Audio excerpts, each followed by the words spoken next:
aborde el tema de la violencia.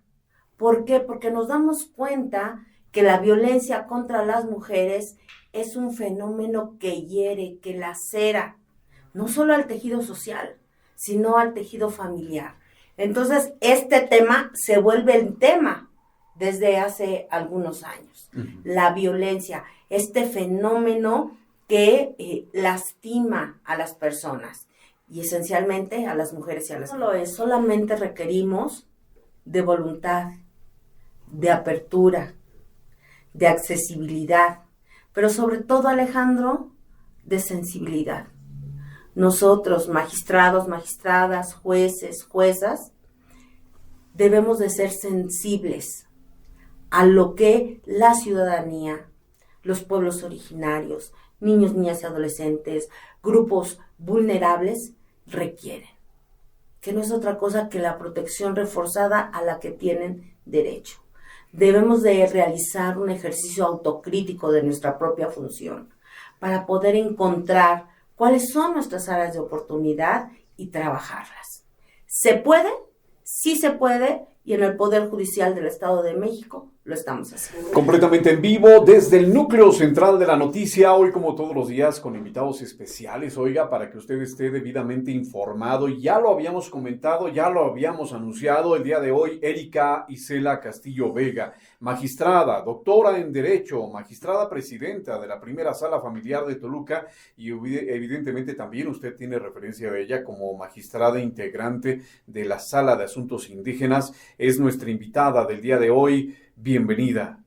Muchas gracias, Ale, muchas gracias a tu audiencia que nos hace el favor de escucharnos y por supuesto muy gustosa de compartir estos temas de justicia que me apasionan. Sabemos, porque además de ser evidentemente el trabajo y el compromiso desde esta magistratura, pues también sabemos que es un compromiso de vida, porque así se ve, así se alcanza a notar por la pasión que le pone al trabajo. Es un tema inherente, me parece, pero evidentemente de gran satisfacción, supongo, magistrada. Así es, cuando tienes sembrada en el corazón esta pasión por la justicia, es el motor que te mueve, porque ya la carrera judicial, la impartición de justicia no es un trabajo, Ale, es una forma de vida. Así la vivo día con día. Se vive desde un marco categórico. Hablar hoy por hoy de la violencia contra la mujer es hablar de un fenómeno que parece tener una línea muy clara, definida entre lo familiar y lo público, como que va en esa dirección, magistrada. Mira, has tocado uno de los temas más álgidos de la sociedad y tienes toda la razón. Todavía ahí, como para los años 2000, esa división entre lo público y lo privado estaba muy diferenciada. El Estado decía, yo no tengo por qué inmiscuirme en lo que pasa en el núcleo familiar. Yo tengo que regular las situaciones que se dan al exterior. Pero ya la Suprema Corte de Justicia de la Nación, obviamente después de muchas encuestas y cuestiones estadísticas, aborda el tema de la violencia. ¿Por qué? Porque nos damos cuenta que la violencia contra las mujeres es un fenómeno que hiere, que lacera, no solo al tejido social, sino al tejido familiar. Entonces, este tema se vuelve el tema desde hace algunos años. La violencia, este fenómeno que lastima a las personas y esencialmente a las mujeres y a las niñas. Mujeres y niñas que tienen que enfrentar un fenómeno histórico y parece ser altamente arraigado en el colectivo mexicano. Así es, la violencia es cualquier acción o omisión tendente a lacerar la dignidad de una persona. Obviamente, la peor forma de violencia contra la mujer es el feminicidio, ¿verdad? Cuando se da la privación de la vida de una mujer o de una niña derivada de cuestiones de género. Fíjate nada más la estadística tan alarmante. Cada 6 horas muere una mujer o una niña en Latinoamérica. De verdad estamos ante un tema que debemos atender. ¿Cómo se atiende desde el ámbito judicial? ¿Cómo se atiende desde la magistratura que usted encabeza actualmente? Mira, previo a contestar el cuestionamiento que me realizas en forma específica, tenemos que hacer conciencia de que la violencia se atiende desde casa. Para empezar. Nada más para empezar. ¿Y cómo me dicen? Pero, o sea, casa, ¿qué tiene que ver? La educación de nuestros hijos e hijas en valores, en principios, en ejemplos de inclusión, de tolerancia, de solidaridad. Cuando aprendamos en casa a educar o a criar en forma positiva a nuestros hijos, estaremos dando el primer paso para disolver esta violencia que tanto daño nos hace a la sociedad. Ahora, políticas públicas, hay muchas políticas públicas que atienden este problema de la violencia. Se han emitido leyes especializadas con la finalidad de regular este fenómeno social. Una ley muy específica, no me quiero remontar a los tratados internacionales, tenemos la CEDAW, que se firmó por México en 1989, Belém do Pará, que se firmó por México en 1994, que son convenciones especializadas en paliar la violencia, ¿verdad? Que los estados que ratifican y suscriben esas convenciones se comprometen a emitir políticas públicas, acciones afirmativas, acciones positivas para paliarlo. Bueno, ya llego y aterrizo. Ley General de Acceso a las Mujeres a una Vida Libre de Violencia. Esa es una ley especializada que nos permite a todas las autoridades, no nada más a las judiciales, a todas las autoridades actuar, emitir determinaciones con la finalidad de erradicar la violencia en contra de mujeres y niñas. Me hago mucho énfasis en mujeres y niñas, pero no perdemos de vista que todas las personas estamos en peligro de sufrir violencia, todas, hombres y mujeres.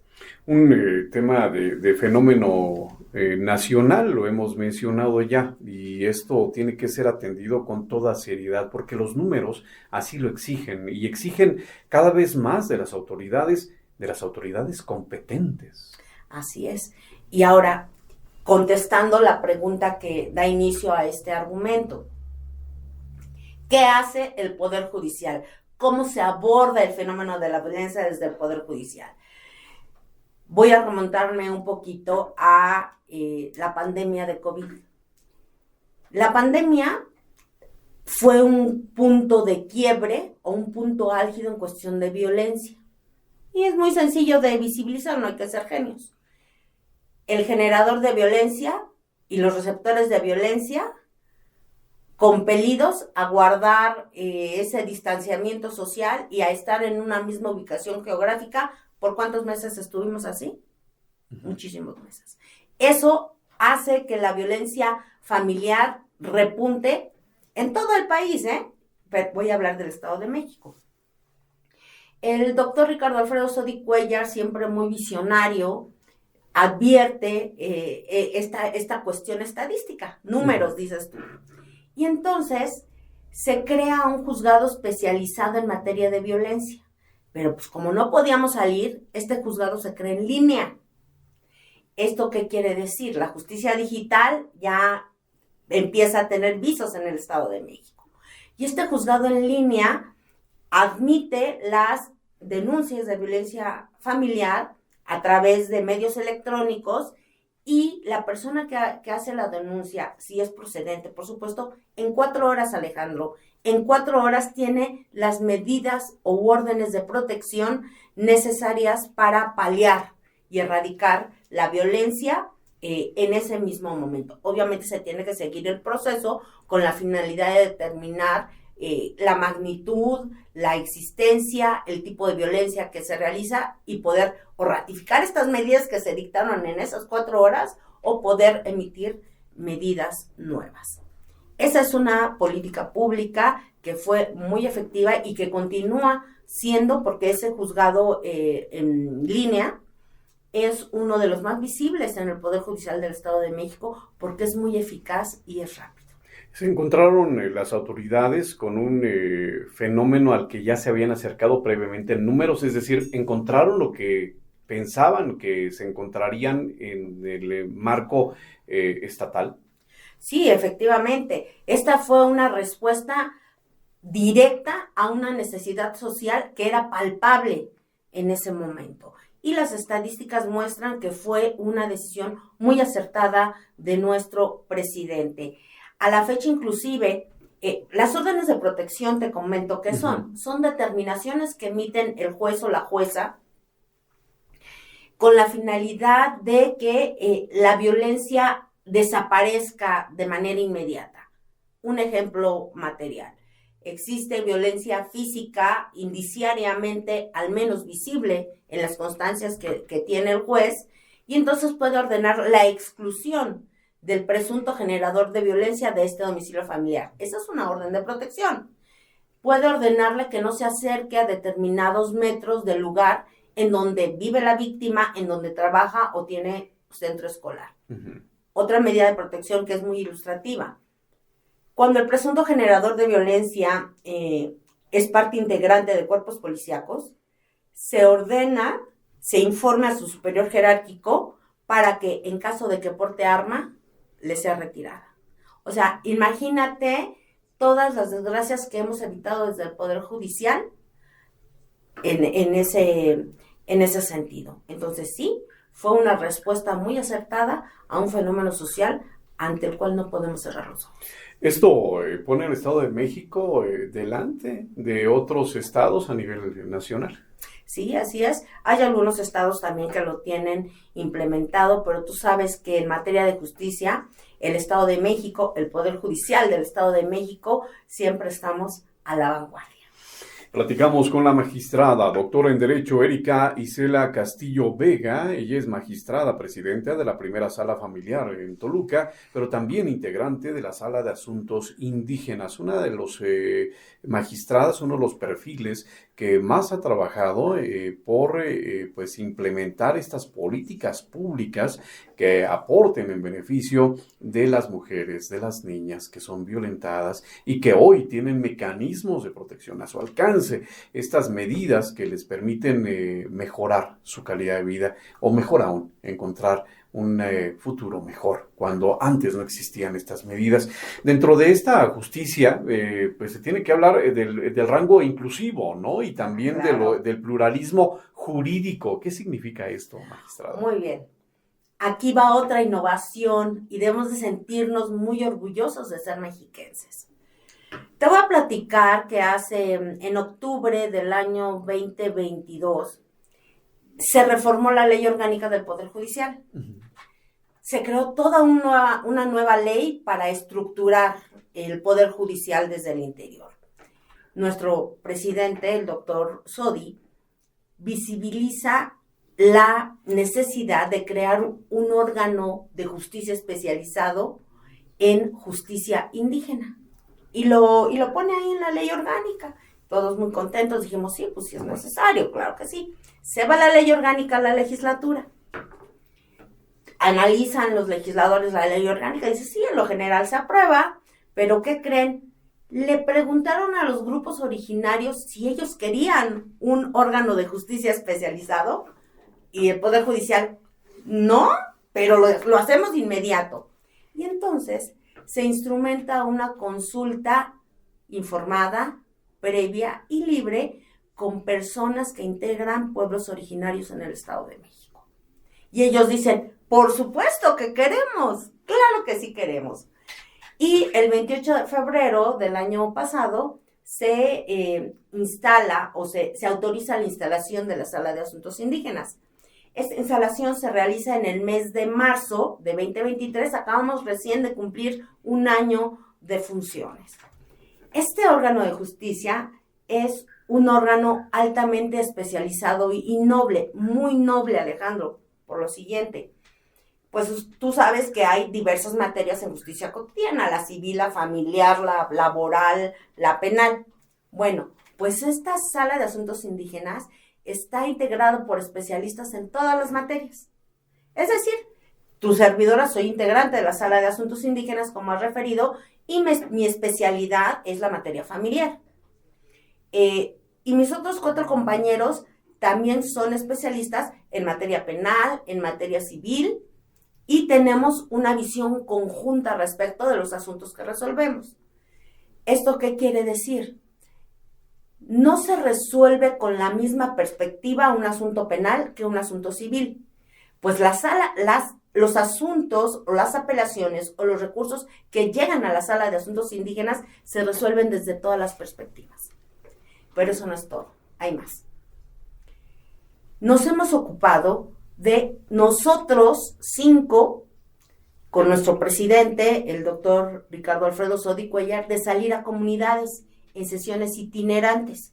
Es decir, nosotros vamos a la comunidad, nos instalan ahí una logística, una mesa, y ahí mismo la gente observa cómo debatimos los asuntos para emitir la resolución. Nos acercamos a las personas. Justicia cercana y accesible. Lograr esta mística se dice fácil, pero el trabajo previo debe ser no solamente agobiante, sino sumamente exigente, porque el fenómeno social parece en muchos momentos ir un paso adelante, ¿no? Del alcance de la propia mano de la justicia. Así es. Y ahora, esta sala, bueno, les dije que son 5 los pueblos originarios del Estado de México. Sí. Maclacincas, Mazahuas, Otomís, Náhuatl y Tlahuicas. Son los 5 grupos originarios. Pero esta sala no solamente vela por la justicia de los pueblos originarios. Tenemos afromexiquenses, que es un grupo bastante robusto, ¿verdad? Sí. Y también atraemos los asuntos que tengan que ver con personas afrodescendientes, pero no es todo. Sabemos que hay personas que pertenecen a otros grupos originarios de otros estados de la República, pero que hacen del Estado de México su residencia. Así es. Mazatecos, imagínate, sí, de todos los grupos originarios. También podemos atender asuntos en donde ellos se intervengan y obviamente haya esa autoadscripción. Hablaste de pluralismo jurídico, de interculturalismo. En justicia, ¿qué pasa? Tenemos un orden normativo, el que tenemos nosotros que aplicar, y está en los códigos, en la Constitución, en los tratados. Bueno, ese orden positivo tiene que armonizar los usos y costumbres de pueblos originarios para que las sentencias que emita esta sala tengan esa perspectiva de interculturalidad. El artículo 2 de la Constitución reconoce a la nación mexicana como una nación multicultural. Hay diversas culturas que se asumen, pero que forman parte de la sociedad mexicana, de la nación mexicana, y sus usos, sus costumbres y sus servidumbres tienen que prevalecer, con una única restricción: jamás deben de ir o de lesionar derechos humanos. Esto es, esta armonización que realizamos tiene que realizarse en un enclave de derechos humanos. Pero que de que se puede hacer, Alejandro, se puede hacer, y lo hemos estado haciendo por más de un año. Y por supuesto que vamos a continuar. Magistrada, ¿esto significa entonces los primeros pasos en sentido positivo en esa dirección? Así es, así es. Estamos dando, fíjate que también voy a dar un dato. Somos la segunda sala en Latinoamérica de justicia indígena especializada. En Latinoamérica. Y la primera sala también está aquí en México, y es la sala de Oaxaca. Esto refiere, como ya lo comentábamos, un compromiso muy grande a nivel social, a nivel ciudadano, y esto hay que dejarlo de manifiesto, sobre todo porque los problemas son evidentes, pero también el tener a la mano los mecanismos de resolución pues es importante para hablar de una sociedad justa, equilibrada, ir dándole ritmo y respuesta a estos fenómenos tan dramáticos a nivel nacional, pues es una misión quizá para muchos imposible, pero no lo es, magistrado.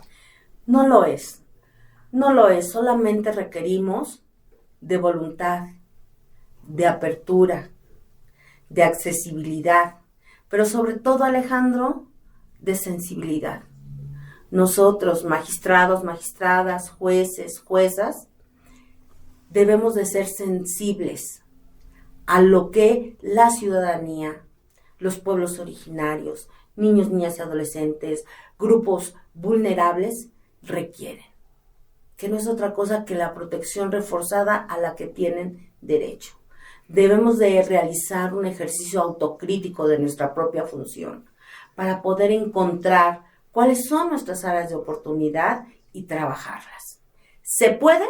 Sí se puede, y en el Poder Judicial del Estado de México lo estamos haciendo. Es la magistrada doctora en Derecho Erika Isela Castillo Vega, magistrada presidenta de la primera Sala Familiar de Toluca y, como usted lo sabe, también integrante de la Sala de Asuntos Indígenas. Ambas salas pues hacen un trabajo de seguimiento, ya lo dice, también de autocrítica para poder reestructurarse y desde el interior de las propias salas y del propio poder irse fortaleciendo en beneficio de la sociedad. Así es. Y te digo, sobre todo esta sala de asuntos indígenas que ha tenido pues grandes padrinos. Estuvo, por ejemplo, en la instalación de la sala de asuntos indígenas Rigoberta Menchutum, que es una activista, por premio Nobel primero, empezando por ahí, activista en favor de grupos originarios. Y cuando ella supo que en el Estado de México se instalaría un órgano especializado en justicia indígena, bueno, estuvo muy contenta y reconoce el esfuerzo que estamos realizando desde acá del Poder Judicial. Hay mucho por hacer, definitivamente. Mucho por hacer. Esto ya se está atendiendo desde el nivel de experiencia de las propias salas, magistrada. Exactamente. Ahora, aquí lo importante no es, hablando de justicia inclusiva y de interculturalismo, no es únicamente que exista una sala especializada en materia o en justicia indígena. Es menester, y en eso tenemos que trabajar en el Poder Judicial, de que en todos los juzgados, jueces, personal, tengan conocimiento de que cuando alguna persona que intervenga en algún proceso se autoadscriba como persona indígena, desde la primera instancia se le otorgue esa protección reforzada si es que es necesario. Esto es la especialización. Tenemos que sensibilizarnos todos y todas de que debemos trabajar en favor de grupos vulnerables, desde nuestra trinchera, que es la impartición de justicia, pero tenemos que tener en mente que la especialización es muy, muy importante. Y ya lo comentaba al principio la magistrada, todo comienza en casa, Estamos pendientes de ello y definitivamente debemos estarlo. La magistrada, la doctora en Derecho, Erika Isela Castillo Vega, es también muy activa en redes sociales. ¿Nos recuerda dónde la encontramos? Sí, claro que sí. Estamos trabajando con mucha pasión por la justicia, con mucha entrega. Es muy importante que la ciudadanía, la sociedad, los alumnos, barras de abogados sepan que desde el Poder Judicial, Erika Isela Castillo Vega es una aliada cuando se habla de justicia. Eso es lo que he tratado de comunicar en cada conferencia que doy, en cada lugar en el que permanezco. Y sí, los invito a que sigan esta actividad en redes sociales. En Facebook me encuentran como Erika Isela Castillo, en X como @IselaErica y en TikTok, Instagram como Erika Isela Castillo. El esfuerzo de ciudadanizar este trabajo no solamente tiene que ver con las propias autoridades, sino también en programas como este, que abren la línea de comunicación entre la autoridad y ustedes, para que todos estemos en la misma sintonía, con la posibilidad de entender de mejor manera los trabajos que emanan no solamente de la primera Sala Familiar de Toluca, también de la Sala de Asuntos Indígenas, que es por sí misma un gran avance, no solamente para el Estado de México, sino para la República Mexicana en su integralidad. Esta es la primera entrevista con la magistrada doctora en Derecho Erika Isela Castillo Vega, y para mí es un gusto. Muchas Bienvenida gracias. Siempre, Bienvenida siempre. La primera de muchas, ya lo he dicho. Que así sea. Nos vemos pronto. Gracias, hasta luego. Estamos completamente en vivo, nos despedimos, pero queda usted en buenas manos. Muy buenos días, buena información. Hasta mañana.